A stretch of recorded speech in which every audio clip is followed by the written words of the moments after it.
They stole the alien girl's wheelchair as a prank. Then a human veteran broke all their legs. Before we dive into this story, drop a quick hi in the comments and tell me where you're watching from. It really helps support the channel. On the bustling space station Nexus 7, where thousands of species mingled in an interstellar melting pot, injustice could hide in plain sight. For some, the diversity was a playground for cruelty. Travis Quinn wiped down the bar counter of the Waypoint, the small tavern he'd opened after retiring from Earth's interstellar Marine Corps. 10 years of combat against the Ravager fleets had left him with a titanium knee, a collection of scars, and nightmares that still visited him in the quiet hours. The bar wasn't much, just a hole in the wall in the commercial sector of Nexus 7, but it was his. He'd chosen this station specifically because it sat at the crossroads of 17 major trade routes. The clientele was diverse: merchants, diplomats, mercenaries, and everyday workers from dozens of worlds. Travis had seen enough conflict to last several lifetimes. Now, he just wanted a quiet place where he could serve drinks and listen to stories without having to shoot anything. Another round for the Taurian delegation, called out Megan, his only employee and fellow veteran. She slid an order ticket across the bar. Travis nodded and began mixing the phosphorescent blue cocktails that the bull-like Taurians favored. As he worked, the door to the tavern slid open, and a small figure glided in on a hovering wheelchair. Alara was a luminari, a species known for their naturally bioluminescent skin that pulsed with gentle light. Like all her kind, she was slender and delicate-looking, with large eyes that seemed to reflect the stars themselves. Unlike most luminari, however, Alara had been born with a genetic condition that affected her lower body, leaving her unable to walk. On her homeworld, this would have been corrected easily, but her family had fallen on hard times and moved to Nexus 7 when she was still a child. Here, the specialized medical care she needed was prohibitively expensive. The usual Alara? Travis asked, already reaching for the fruit nectar she preferred.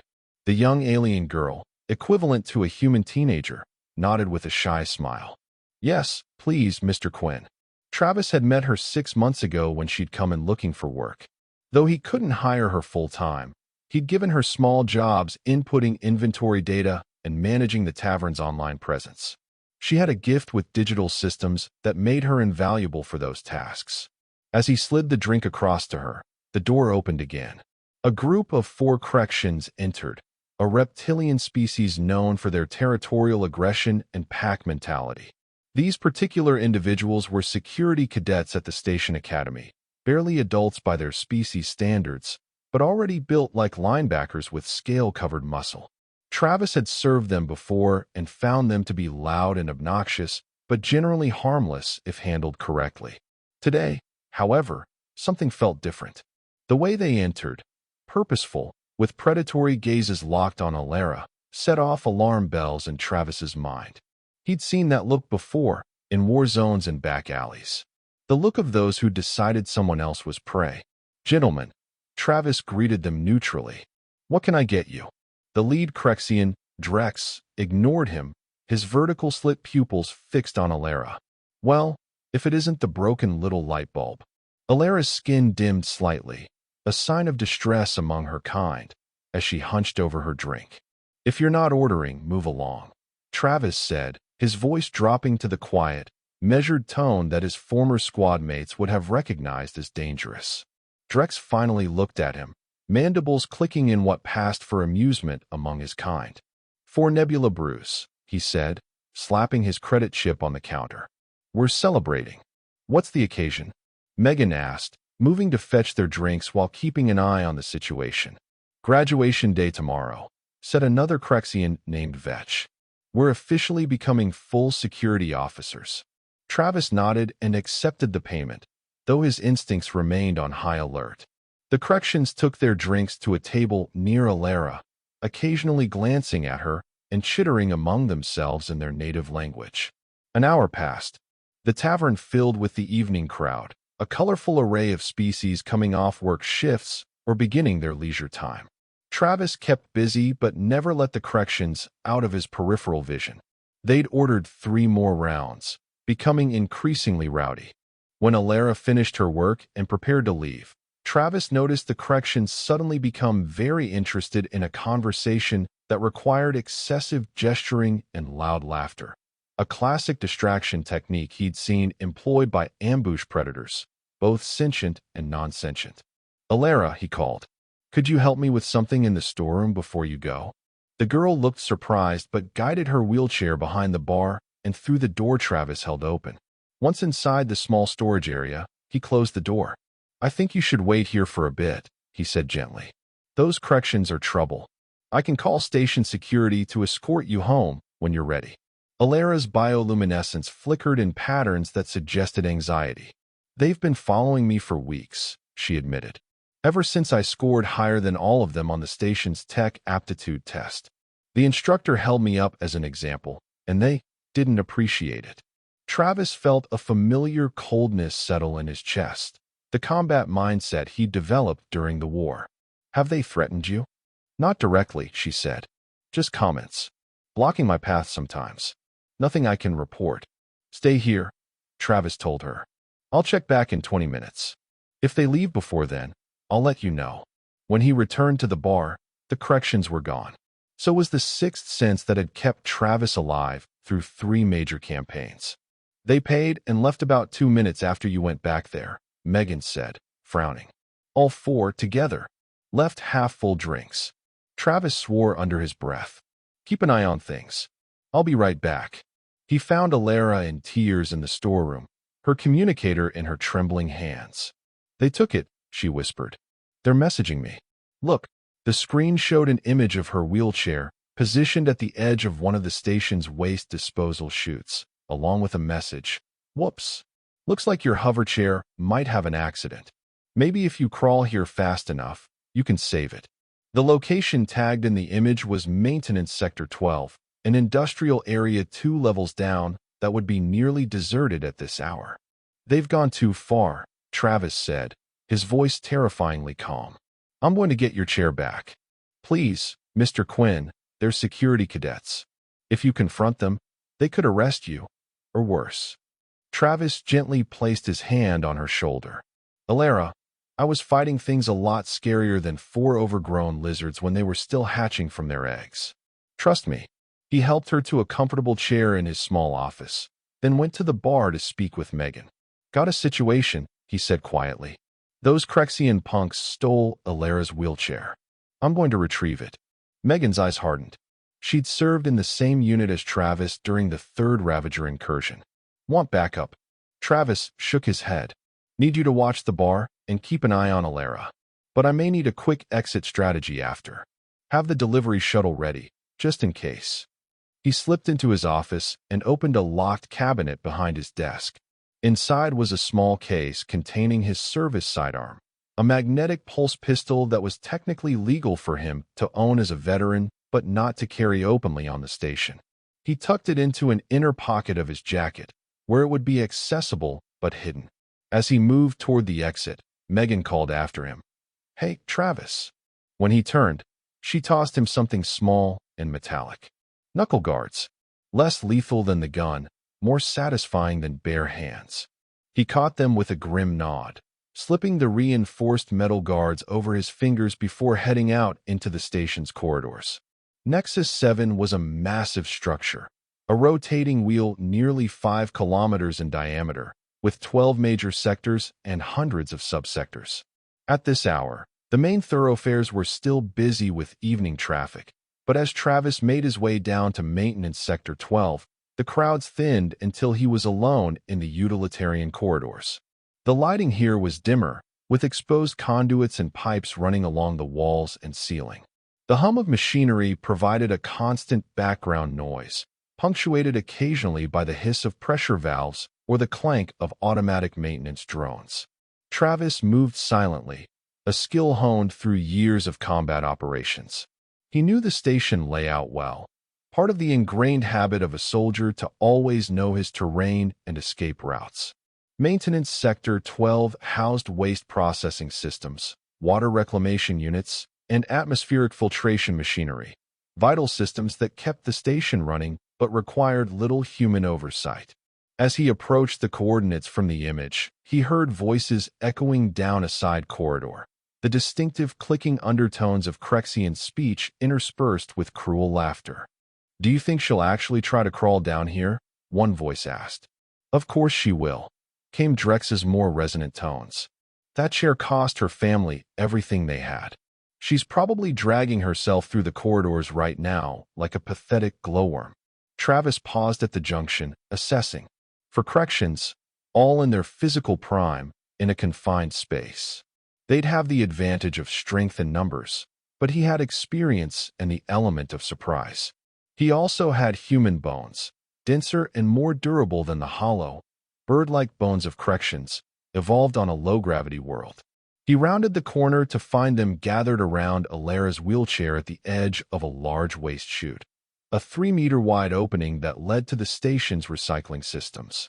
The chair was balanced precariously, with Drex's foot casually propped against it, ready to send it plummeting with a simple push. "Evening, gentlemen," Travis said, his voice carrying the artificial calm of a predator who has already decided to strike. "I believe you have something that belongs to a friend of mine." The corrections spun around, momentarily startled before their postures shifted to aggressive stances. Their scales flushed with the red-orange colors of confrontation. "This doesn't concern you, human," Drex said, mandibles spread wide in a threatening display. "Walk away." "See, that's not going to happen," Travis replied, continuing to advance at a measured pace. "Here's what will happen. You're going to back away from the wheelchair, and I'm going to take it back to its rightful owner." Vetch, the second largest of the group, let out a barking laugh. "There are 4 of us and 1 of you, old man. And we're security cadets." "Correction," Travis said. "You're 4 untested bullies who picked on the wrong girl. I'm a combat veteran with confirmed kills in the triple digits and nothing left to lose. But hey, maybe I'm wrong. Maybe they teach you kids these days how to fight through something other than simulations." He was now within striking distance. The nearest Crexian, a shorter one named Zik, lunged forward with a growl, clawed hand extended to grab Travis by the shirt front. It was exactly what Travis had been waiting for. He stepped slightly to the side, caught the outstretched arm, and used the Crexian's own momentum to slam him face first into the metal wall with bone-crushing force. Before the others could react, he'd already pivoted, driving a reinforced knuckle guard into the throat of the second Crexian. The remaining 2, including Drex, reacted with more caution, spreading out to flank him. They were learning, but too slowly. "That's assaulting security personnel," Drex hissed, reaching for a stun baton clipped to his belt. "We can detain you with force." "You're not security yet," Travis reminded him, settling into a combat stance. "And what you're doing is theft and harassment. Last chance to walk away." Instead of responding, Drex activated the stun baton, which crackled with blue energy. The 4th Crexian pulled out a similar weapon.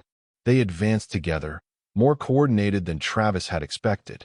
The 4th Crexian, Rollin, swung his baton in a wide arc that Travis ducked under, countering with a brutal uppercut to the softer scales under the Crexian's jaw. The impact lifted Rollin off his feet, sending him staggering backward. Drex used the opening to lunge forward, jabbing his stun baton toward Travis's ribs. Travis twisted, the weapon grazing his side and sending a jolt of pain through his body, but not enough to incapacitate him. He grabbed Drex's wrist, applying pressure to nerves that worked similarly across most reptilian species. The baton clattered to the floor as Drex's hand spasmed involuntarily. Travis followed through with a headbutt that connected with the Crexian's snout, a particularly sensitive area. Blood sprayed from Drex's nostrils as he howled in pain. The fight should have ended there. In any rational world, they would have recognized they were outmatched. But pride and rage drove them forward. Rollin recovered and charged, while Zik, who had been thrown into the wall earlier, struggled back to his feet. Travis went cold and methodical, the state he entered when survival was on the line. Each movement was efficient, each strike targeting vulnerabilities with surgical precision. He used the correction's strength and aggression against them, positioning himself so they interfered with each other in the confined space. When Zick and Rollin came at him simultaneously from different angles, Travis sidestepped at the last moment, causing Rollin's baton to connect with Zick's shoulder instead of Travis's back. As Zick convulsed from the electric shock, Travis swept Rollin's legs with a low kick that took advantage of a fundamental weakness in Crexian physiology. Their knee joints bent in the opposite direction from humans, making them more vulnerable to lateral strikes. The sickening crack as Rollin's leg broke echoed in the corridor, followed immediately by a shriek of agony. Vetch, who had been struggling to breathe after the throat strike, finally recovered enough to join the fray. He pulled a concealed knife, illegal even for security personnel, and slashed at Travis with frenzied desperation. Travis caught a glimpse of his face reflected in the polished blade. He barely recognized himself. Eyes cold, expression locked in the 1,000-yard stare that had been his constant companion during the war. He wasn't Travis Quinn the bartender anymore. He was Staff Sergeant Quinn of the 8th Interstellar Marine Combat Unit, and these weren't drunk cadets. They were hostiles threatening a civilian. The knife caught him across the forearm, opening a shallow cut before he could fully evade. Travis responded by grabbing Vetch's wrist and applying a joint lock that forced the Crexian to his knees. With his free hand, Travis delivered a precisely aimed hammer fist strike to Vetch's exposed elbow. Another crack, another scream. Vetch collapsed, his arm bent at an unnatural angle. Only Drex remained standing, blood still flowing from his shattered snout. His scales had paled to a sickly yellow, the Crexian equivalent of going white with fear. "Stay down," Travis warned, breathing heavily but still in complete control. "It's over." Instead, Drex backed toward Alara's wheelchair, his hand reaching for it. "One more step, and I send it down the chute." Travis stopped, calculating. The distance was too great to reach Drex before he could push the chair into the chute. But there were other options. "You think this improves your situation?" Travis asked, using the moment to catch his breath. "Right now, you're looking at assault charges, theft, harassment. You push that chair in, and I'll make sure they add destruction of medical equipment and hate crime to the list. That's enough to end your career before it starts." Drex's vertical pupils contracted to thin lines. "You broke Rollin's leg and Vetch's arm. You think you're walking away from this?" "Self-defense against 4 armed attackers," Travis countered. "With multiple witnesses who saw you steal the chair and lure me down here." He gestured subtly toward the ceiling corner, where a small maintenance drone hovered, its camera light blinking. Station security doesn't monitor these areas constantly, but those drones record everything for review. Want to bet what they've captured in the last 20 minutes? It was a bluff. Travis had no idea if the drone was actually recording or if its footage would be reviewed. But Drex's eyes flicked upward, uncertainty crossing his features. Travis pressed his advantage. "Here's what happens next. You step away from the chair. I take it back to Alara. You take your friends to medical, where you'll explain that your training exercise went wrong. You never mention me, and I never mentioned that 4 security cadets decided to torment a disabled girl for fun. We all go on with our lives, and you learn a valuable lesson about picking on the vulnerable." Drex's mandibles clicked rapidly, a sign of agitation and indecision. For a moment, Travis thought he might actually push the chair into the chute out of spite. But finally, self-preservation won out. He stepped away from the wheelchair. "This isn't over, human," he hissed. Travis moved forward calmly and secured the wheelchair, checking it for damage. Finding none, he turned back to Drex with a smile that didn't reach his eyes. "Actually, it is over. And if I ever see you or your friends near Alara again, what happened today will seem like a gentle warm-up exercise." He glanced meaningfully at the other corrections, who were still writhing on the floor in various states of injury. "Now get your friends to medical before I reconsider my generosity." As Travis guided the wheelchair out of Maintenance Sector 12, he could hear Drex cursing in his native language while trying to help Vetch to his feet. The adrenaline began to ebb, and with it came the familiar crash, the weight of violence, and the memories it dragged to the surface. By the time he reached the upper levels, his hands were shaking slightly. The cut on his arm had stopped bleeding but throbbed dully, and he could feel bruises forming where he'd taken hits during the fight. None of it mattered. What mattered was the look on Alara's face when he returned to the waypoint with her wheelchair. Her bioluminescence brightened to nearly painful intensity when she saw him wheel it through the door. "Mr. Quinn, you found it." Then her glow dimmed as she noticed his disheveled appearance and the blood on his sleeve. "You're hurt." "Just a scratch," he assured her, helping her back into her chair. "Nothing worth worrying about." What happened to them?" she asked hesitantly. Travis considered his answer carefully. "Let's just say they've been given a very direct lesson in empathy. I doubt they'll bother you again." Megan caught his eye from behind the bar, raising an eyebrow in silent question. Travis gave her a small nod. Situation handled, no immediate blowback expected. "Thank you," Alara said quietly, her voice trembling slightly. "No one's ever stood up for me like that."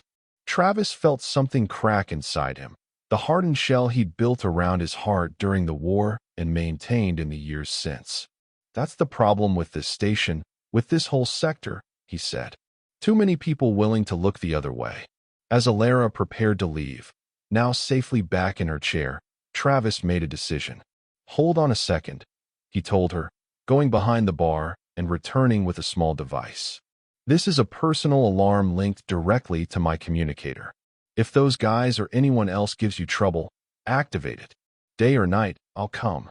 She took it with glowing fingertips, her large eyes wide. "Why would you do this for me?" Travis thought about all the worlds he'd seen, all the battles fought, all the losses endured. "Because someone should," he said simply. "And today, that someone is me." After Alara left, escorted home by one of the regular patrons Travis trusted, Megan approached him with a first aid kit. "So," she said, beginning to clean the cut on his arm. "How bad?" "Broke a couple of their limbs," Travis admitted. "Could have been worse." Megan nodded, applying antiseptic with practiced efficiency. "They deserved worse." "Maybe," Travis agreed. "But it's not about what they deserve. It's about what I can live with." As he looked around the waypoint, at the diverse beings drinking, talking, laughing together, he felt something he hadn't experienced in a long time. Purpose. Not the grim determination that had driven him during the war, but something cleaner. Something worth protecting. "I think," he said slowly, "I might need to install some ramps and accessible facilities in here. Make it more welcoming for people like Alara." Megan finished bandaging his arm and smiled. "I think that's a fine idea, boss. A very fine idea indeed." Later that night, as Travis closed up the bar alone, his communicator chimed with an incoming message. It was from Alara. "My parents want to thank you properly. Dinner tomorrow." Travis smiled and typed back a simple reply. "I'd be honored." He'd come to Nexus 7 looking for peace and quiet. What he'd found instead was a reminder that sometimes peace had to be fought for, and the quiet needed to be broken by voices standing up for what was right. For the first time in years, Travis Quinn slept without nightmares. Morning on Nexus 7 began with the station's environmental systems gradually increasing the light intensity to simulate dawn. Travis woke earlier than usual, the events of the previous night still fresh in his mind. His arm throbbed where the Crexian's knife had cut him, but it was a clean wound, already scabbing over nicely. He checked his communicator for any messages from station security. Nothing.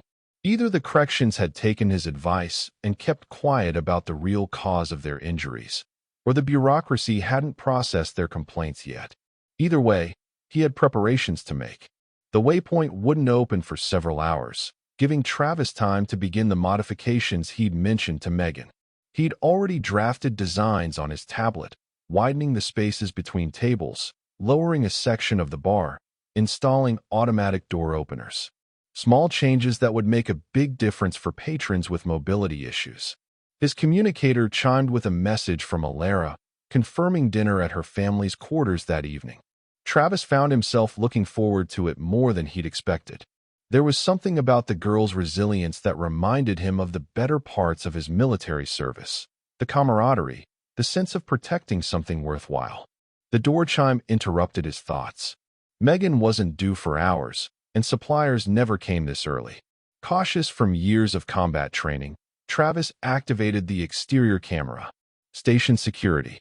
2 officers, a human woman with captain's insignia and a towering Gordian with the bulk and blue-gray skin characteristic of his species, stood outside the waypoint's entrance. The captain's expression was neutral, professional. Not a good sign. Travis opened the door, maintaining a relaxed posture despite the tension coiling in his gut. "Officers, what can I do for you?" "Travis Quinn," the captain asked, though it was clearly a formality. "I'm Captain Reyes, Station Security. This is Lieutenant Call. We need to discuss an incident that occurred last night in Maintenance Sector 12. Travis nodded, stepping aside to let them enter. "Coffee? I was just brewing some." "No, thank you," Reyes said as they followed him inside. She remained standing while the Gordian officer shifted his massive frame uncomfortably, clearly searching for a chair sturdy enough to hold his 300-kilogram bulk. "Please, Lieutenant," Travis said, indicating a reinforced booth he'd installed specifically for Gordian customers. "That one should hold you." The officer nodded gratefully and settled into the booth with a relieved sigh. Captain Reyes remained standing, her posture rigid. "Mr. Quinn, we have reports of an altercation between you and 4 security cadets last night. 2 of them are currently in medical with serious injuries, broken limbs, concussions. They claim they were conducting a training exercise when they were attacked unprovoked." Travis leaned against the bar, arms crossed. "Interesting story. Is that why you're here at 0600, Captain? To take the word of cadets conducting unauthorized training exercises in a waste processing sector?" Reyes's expression didn't change, but her eyes narrowed slightly. "We're here because the maintenance drone in that sector captured partial footage of the incident." She held up a data tablet. "Would you like to explain what I'm seeing here?" Travis maintained a neutral expression, though internally he was recalculating. The drone had been recording after all. "I'd be happy to provide context for whatever you've found, Captain." She activated the tablet, and a holographic display appeared between them. The footage showed the corrections gathered around Alara's wheelchair at the edge of the waste chute, followed by Travis's arrival. The audio was patchy, but clear enough to hear Drex's threat to dispose of the chair and Travis's warning. Then came the fight, quick, brutal, efficient. The footage ended just as Travis was leaving with the wheelchair. "Context enough for you?" Travis asked quietly. Captain Reyes deactivated the tablet with a sigh. "The beginning of the recording is quite illuminating. The part where they admit to stealing a mobility device from a disabled miner and attempting to destroy it. That changes the nature of this visit considerably." Travis relaxed marginally. "So why are you here, Captain?" "Procedure," she said. "When 4 cadets show up in medical looking like they went 10 rounds with a thresher machine, we investigate. Even when the perpetrators are idiots who deserved what they got." Lieutenant Call spoke for the first time, his deep voice rumbling like distant thunder. "The cadets have been suspended pending a full investigation. Graduation has been postponed indefinitely for them." "That seems appropriate," Travis said carefully. "The question remains," Reyes continued, "what to do about you, Mr. Quinn? Vigilante justice isn't something we can officially condone, even when morally justified."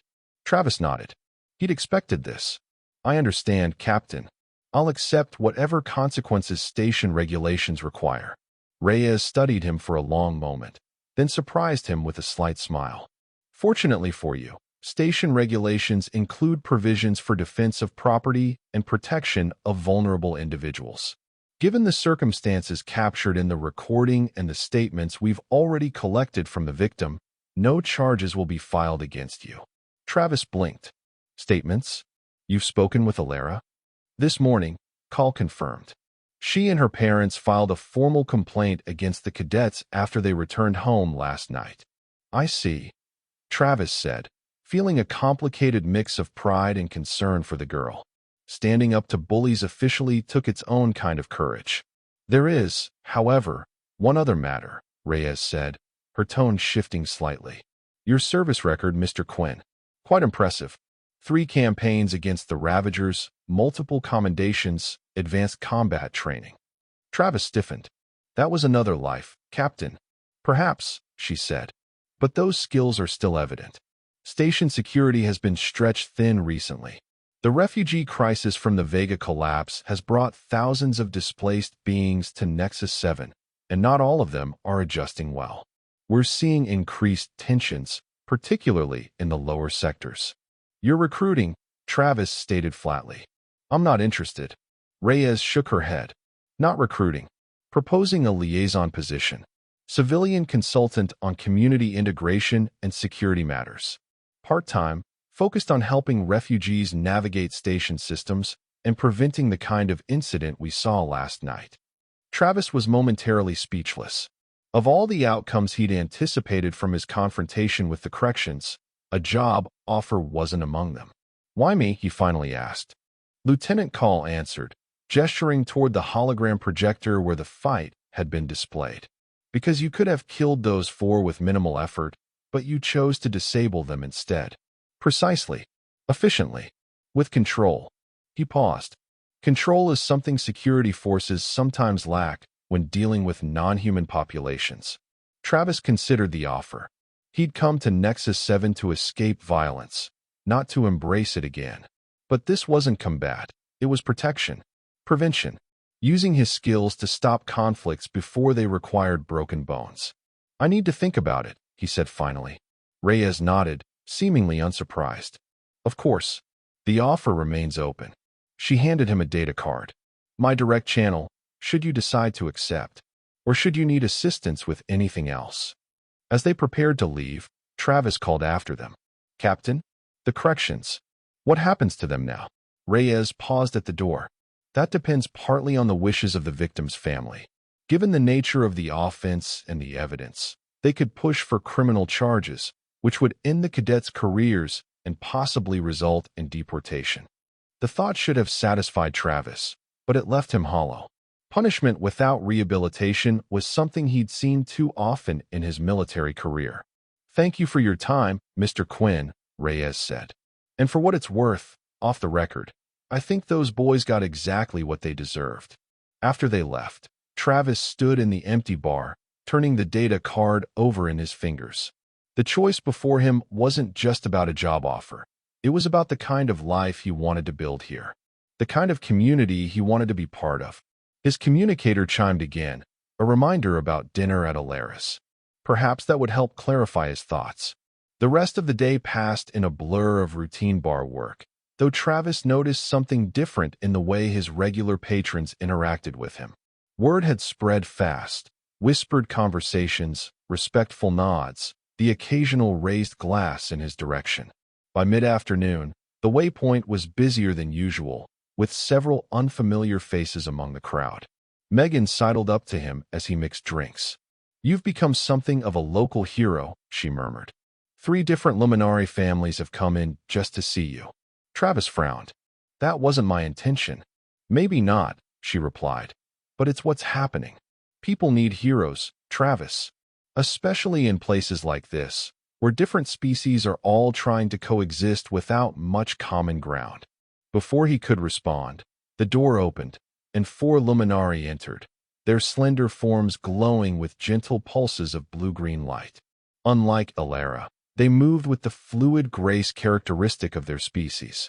They approached the bar directly, their large eyes fixed on Travis. The foremost Luminari, older than the others judging by the silver patterns in his luminescence, inclined his head in a formal greeting. You are Travis Quinn? Travis nodded, setting aside the glass he'd been cleaning. I am Sorrel, elder of the Luminari Enclave on Nexus 7, the alien said, his voice musical and precise. We have come to express our gratitude for your defense of young Alara. Travis shifted uncomfortably. No gratitude necessary. Anyone would have done the same. The elder's glow pulsed once, sharply, the Luminari equivalent of a sad laugh. But they did not. That is precisely why we are here. He gestured to his companions. Our community has discussed what occurred. We wish to offer you friendship and alliance.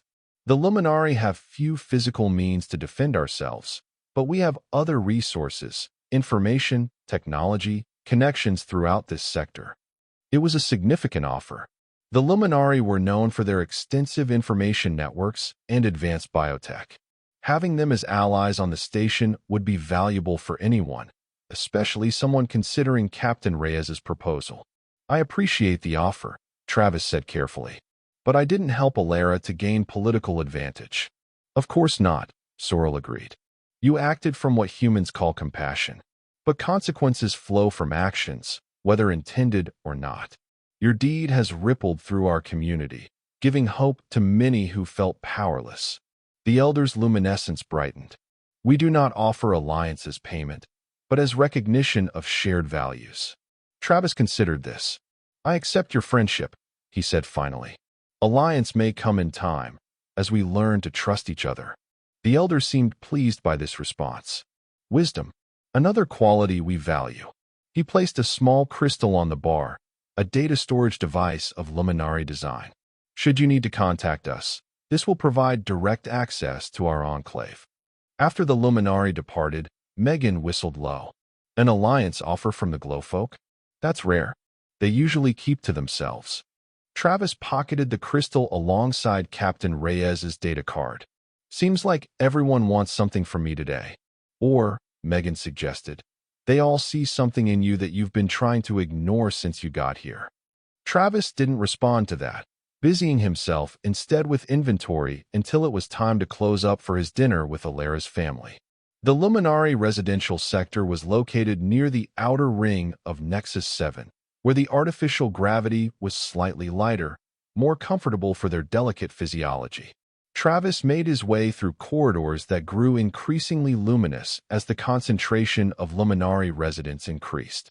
The walls themselves seemed to glow with embedded bioluminescent panels that eliminated the need for conventional lighting. Alara's family lived in a modest apartment, distinguished from its neighbors by the small accessibility ramp installed at the entrance. Travis straightened his civilian clothes, the nicest he owned, though still far from formal, and pressed the door chime. The panel slid open to reveal a female Luminari who could only be Alara's mother. The same delicate features, though her luminescence had the deeper blue tones of maturity. Behind her stood a male Luminari with a pronounced limp, supporting himself on a cane fashioned from some crystalline material. Mr. Quinn, the female said, her voice warm. I am Nyara, Alara's mother. This is my bondmate, Terrell. Please, enter our home. Travis stepped inside, immediately struck by the difference in environment. The lighting was softer, with pools of bioluminescence creating a gentle, shifting ambience. The air carried faint notes of something like cinnamon and ozone, pleasant, if unusual to human senses. Thank you for inviting me, Travis said, presenting a bottle he'd brought, a rare tea blend popular among Luminari. It had cost him more than he'd care to admit, but some protocols transcended species. Nyara accepted it with evident pleasure, her glow brightening. How thoughtful. Terrell, look, genuine Terraflora tea. Terrell examined the bottle, his own luminescence pulsing with appreciation. A generous gift. Please sit. Alara will join us shortly. She has been preparing for this dinner since morning. They led him to a dining area where the furniture was an interesting hybrid of human and Luminari design. Chairs sturdy enough for heavier species, but with the flowing aesthetic the Luminari favored. Travis sat carefully, noting how the chair adjusted slightly to accommodate his human frame. We've heard much about you, Mr. Quinn, Terrell said, lowering himself into a seat with the careful movements of someone long accustomed to physical limitation. Even before yesterday's events. Travis raised an eyebrow. From Alara? Nyara nodded. She speaks highly of you. The way you treat her as capable, not defined by her condition. This is uncommon in her experience. Before Travis could respond, Alara entered from a side room, her wheelchair gliding smoothly. Her luminescence was brighter than he'd ever seen it, with complex patterns of light dancing across her skin, the Luminari equivalent of dressing up for a special occasion. Mr. Quinn, you came. Her delight was evident in both her voice and the intensified glow around her. Wouldn't miss it, Travis said honestly. And please, call me Travis. Mr. Quinn makes me feel like my father. Dinner was served, a thoughtful combination of human-compatible dishes and traditional Luminari fare. As they ate, the conversation flowed naturally, touching on station politics, the challenges of multi-species cohabitation, and eventually, the incident with the corrections. Station security visited us this morning, Terrell said, his tone careful. They showed us footage of what occurred. Travis set down his utensils. I hope Alara wasn't exposed to that. I insisted on seeing it, Alara said, her luminescence dimming slightly in what Travis had learned was embarrassment. I needed to know what you did for me. The captain informed us that the cadets have been suspended, Nyara continued. She also presented us with options for pressing formal charges. Travis nodded, waiting for them to continue. This was their decision, not his. Terrell leaned forward, his expression serious. We wish to consult with you before proceeding. Your actions defended our daughter, but we understand such incidents can be complicated for humans. How so? Travis asked. Violence carries different meanings across species, Nyara explained. For Luminari, physical conflict is so rare as to be almost taboo. For corrections, it is a natural part of their hierarchical structure. For humans, she hesitated. For humans, it's complex, Travis finished for her. Sometimes necessary, always consequential. Yes, Terrell agreed. The security captain also mentioned that the lead cadet, Drex, comes from a politically connected family on the Crexian homeworld. Pressing charges could create diplomatic tensions. Travis considered this new information. It explained why the corrections had been so confident in their bullying. They believed themselves protected by connections. What do you want to do? He asked them directly. Alara spoke up, her voice steady. I don't want them punished for the sake of punishment. But I don't want them hurting anyone else either. Her parents exchanged a look of pride at their daughter's words. We feel similarly, Nyara said. Revenge is not our way. But protection of Alara and others who might be targeted is paramount. Travis thought about Captain Reyes's offer, about the Luminari Elder's visit, about his own journey from soldier to bartender to whatever he was becoming now. I might have a suggestion, he said slowly, if you're willing to hear it. 3 days later, Travis stood beside Captain Reyes in a conference room at Station Security Headquarters. Across the table sat the 4 Crexian cadets, their injuries now treated but still evident in the braces supporting Rollins' leg and Vetch's arm. Beside them sat an older Crexian in diplomatic attire, Drex's father, Ambassador Krothos, his scales shimmering with barely contained anger. Also present were Alara and her parents, along with Elder Sorrel representing the Luminari community. Completing the gathering was Lieutenant Call and Station Administrator Chun, the highest civil authority on Nexus 7. Let me be clear about the situation, Captain Reyes began, her voice crisp and official. Cadet Drex, along with Cadets Vetch, Rollin, and Zik, have been found guilty of theft, harassment, and attempted destruction of medical equipment, with the additional charge of targeting a victim based on disability status. These offenses would normally result in immediate expulsion from the Security Academy, criminal charges, and possible deportation. Ambassador Krothos' scales flushed dark orange. This is outrageous. My son was assaulted by this barbarian. He jabbed a clawed finger toward Travis. Where are the charges against him? Mr. Quinn was acting in defense of property and in protection of a vulnerable minor, Administrator Chen replied calmly. Station regulations explicitly permit such intervention when security personnel are not present. The evidence is quite clear, Ambassador. Evidence can be interpreted in many ways, Krothos hissed. The Crexian Confederacy will not stand for this treatment of diplomatic offspring. There will be consequences for trade agreements if this matter is not resolved satisfactorily. Travis watched the political maneuvering with a soldier's patience. This was why he'd never pursued officer rank. Too much talking, not enough action. But in this case, the talking was necessary groundwork. Ambassador, Alara's father Terrell said, his voice gentle but firm. We understand your concern for your son. As parents ourselves, we share that instinct to protect our children. The unexpected empathy seemed to catch Krothos off guard. His aggressive posture eased slightly. Our daughter has made a decision regarding this matter, Terrell continued. With your permission, She would like to address the cadets directly. After a moment's hesitation, Krothos nodded curtly. Alara guided her wheelchair forward, positioning herself where all could see her clearly. Her luminescence was steady and controlled, the luminary equivalent of maintaining a calm expression under pressure. "I don't want you to be punished," she said, addressing the corrections directly.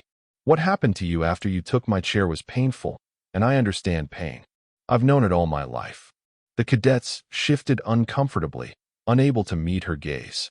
"But I also understand what it means to feel powerless," she continued.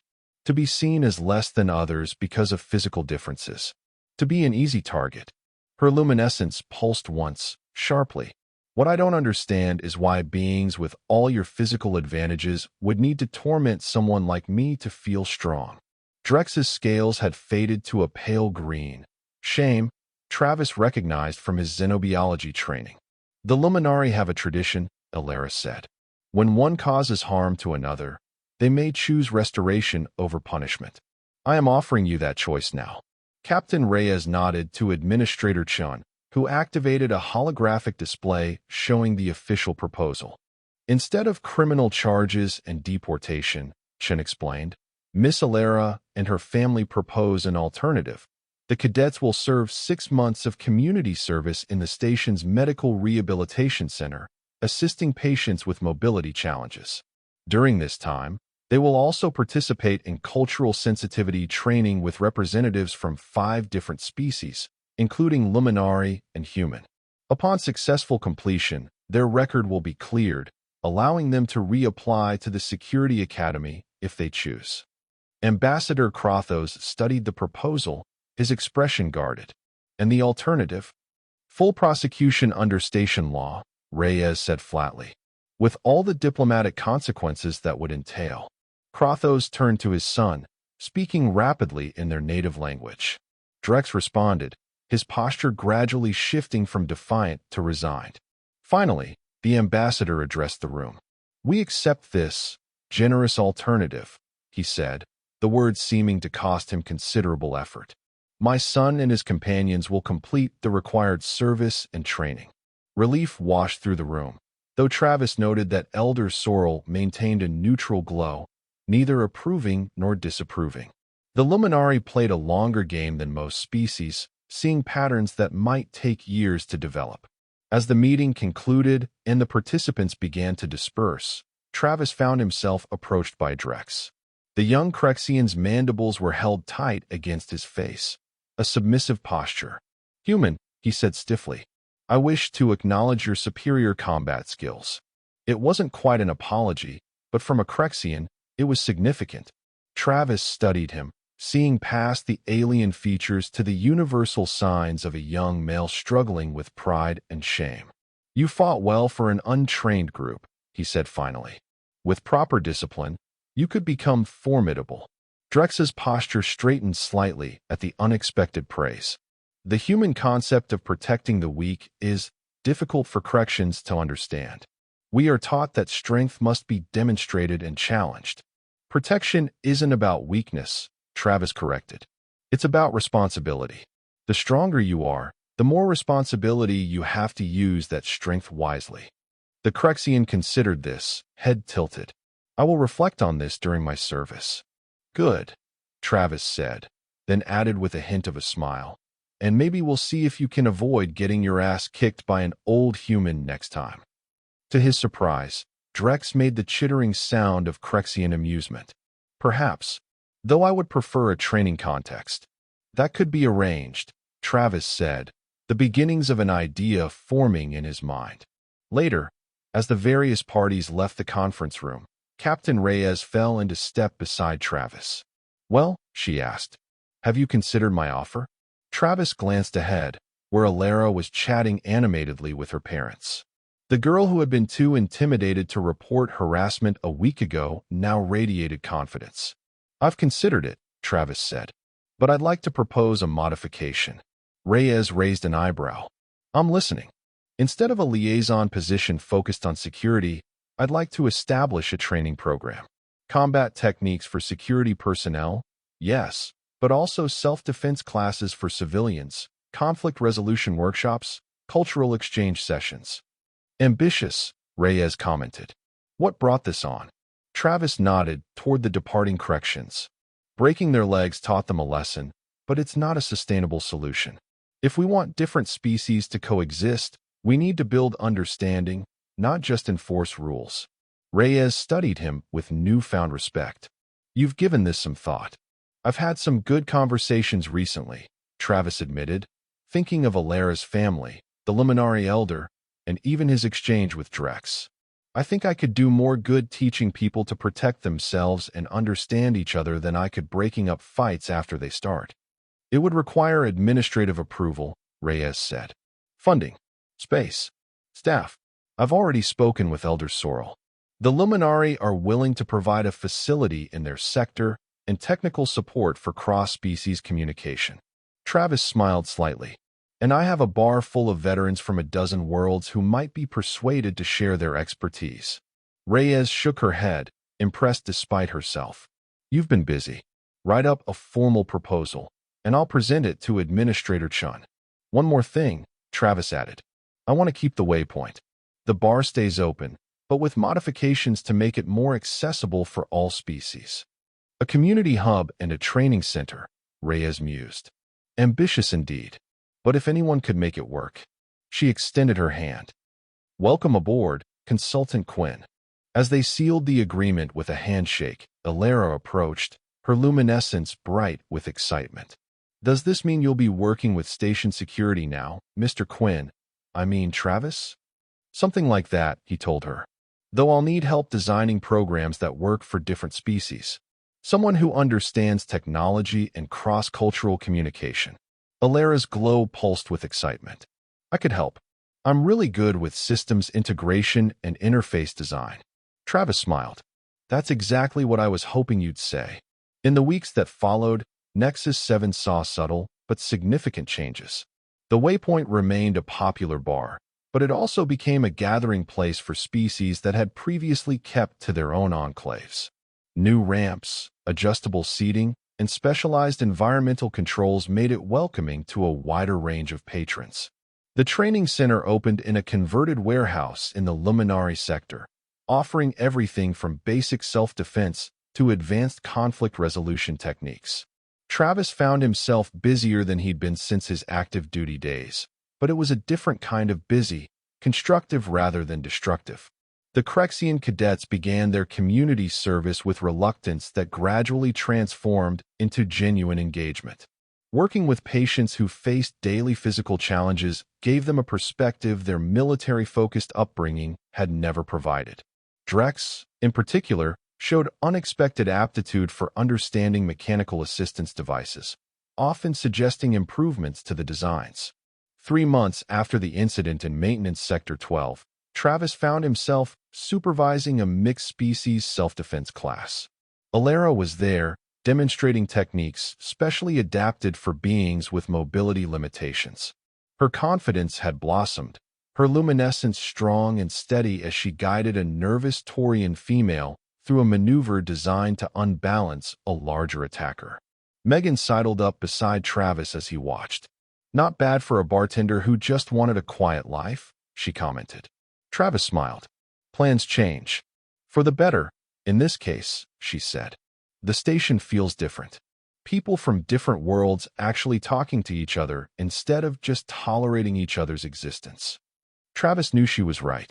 The changes were subtle but real. Fewer incidents reported in the lower sectors, increased participation in cross-species events, even a noticeable improvement in trade negotiations, as representatives found common ground through informal gatherings at the Waypoint. It's a start, he agreed. Still plenty of work to do. Always is, Megan said philosophically. But that's life, isn't it? Always unfinished, always evolving. She punched his arm lightly. At least you're not bored anymore. Travis laughed. Definitely not bored. As the class concluded, Alera guided her wheelchair over to them, her luminescence bright with exertion and satisfaction. Did you see? Gratha managed the defensive role perfectly this time. I saw, Travis confirmed. You're a good teacher. Alera's glow pulsed with pleasure at the compliment. I have excellent examples to follow. Her expression turned more serious. The corrections are coming tomorrow for their cultural exchange session with the Luminary elders. Drex asked if you would attend. Travis raised an eyebrow in surprise. Did he say why? He said something about wanting to demonstrate a new understanding. Alara replied. I think it's important to him that you see how he's changed. Travis nodded slowly. Then I'll be there. As Alara moved away to speak with other students, Megan gave Travis a knowing look. From breaking their legs to breaking bread. You've come a long way, boss. We all have, Travis said, looking around at the diverse beings training together. Luminari and Crexian, Taurian and Gordian, human and a dozen other species, all learning to understand their differences and similarities. That's the point, isn't it? To keep moving forward, to keep getting better. The next day, as Travis watched Drex and the other corrections participate respectfully in a Luminari cultural ceremony, he reflected on the strange path that had led him here. He had come to Nexus 7 seeking escape from conflict, only to find that sometimes the right kind of conflict, standing up for what was right, facing problems directly, was exactly what was needed. The station would never be perfect. Different species would always have misunderstandings, tensions would flare, and there would be days when it all seemed futile. But there would also be moments like this, former enemies finding common ground, the vulnerable gaining strength, communities coming together instead of pulling apart. Later that evening, as Travis tended bar at the waypoint, now bustling with a more diverse crowd than ever before, Alara arrived with her parents for their now regular dinner. She guided her wheelchair to the specially designed section of the bar and grinned up at him. Guess what? Station administration approved my design for the new public transport system, fully accessible for 17 different species with mobility issues. Travis smiled as he set her usual fruit nectar before her. Congratulations. I knew they would. It wouldn't have happened without you, she said, her luminescence pulsing with sincerity. None of this would have. Travis shook his head. I just broke a few legs. You're the one building something that will last. Terrell, who had overheard as he approached, placed a hand on Travis's shoulder. You did more than that, my friend. You showed everyone, Luminari, Crexian, human alike, that sometimes standing up against cruelty requires more than words. But you also showed that what comes after the standing up is equally important. As Travis looked around the waypoint, at Megan efficiently serving drinks, at the mixed species groups engaged in animated conversation, at the Crexian cadets who had recently begun visiting as regular customers, at Alara beaming with pride over her accomplishment, he felt something he hadn't experienced since before the war, a sense of belonging, of purpose fulfilled. He had come to Nexus 7 looking for peace and found instead that peace wasn't something you discovered, but something you created, day by day, choice by choice, connection by connection. Sometimes it required breaking legs. Sometimes it required breaking barriers. But always it required the courage to act when action was needed. To new beginnings, Travis said, raising his glass in a toast. And strong legs to stand on. Alara added with a mischievous glow, clinking her glass against his. Around them, the diverse beings of Nexus 7 continued their conversations, their arguments, their negotiations, their friendships, the complex dance of different species learning to live together in a vast and often hostile universe. It wasn't perfect, but it was progress. And progress, Travis had learned, was worth fighting for. In the days that followed, a new term began circulating among the station's residents, pulling a Quinn, meaning to stand up for someone who couldn't stand up for themselves. Travis pretended to be embarrassed by it, but secretly, he couldn't think of a better legacy. The universe remained a dangerous place, full of threats both known and unknown. But on Nexus 7, at least, beings of all kinds knew that there was a place where justice meant more than rules, where strength meant more than power, and where a former soldier had found a new kind of peace, not in escaping conflict, but in transforming it into something better. And that was the end of the story. If you listened all the way to here, don't forget to leave feedback about what you thought of the story in the comments, whether positive or negative. Your feedback helps us improve. Also, leave your like and subscribe to the channel for more stories like this one. And I'll leave here on the screen another video that I'm sure you'll like. Big hug, and see you in the next story.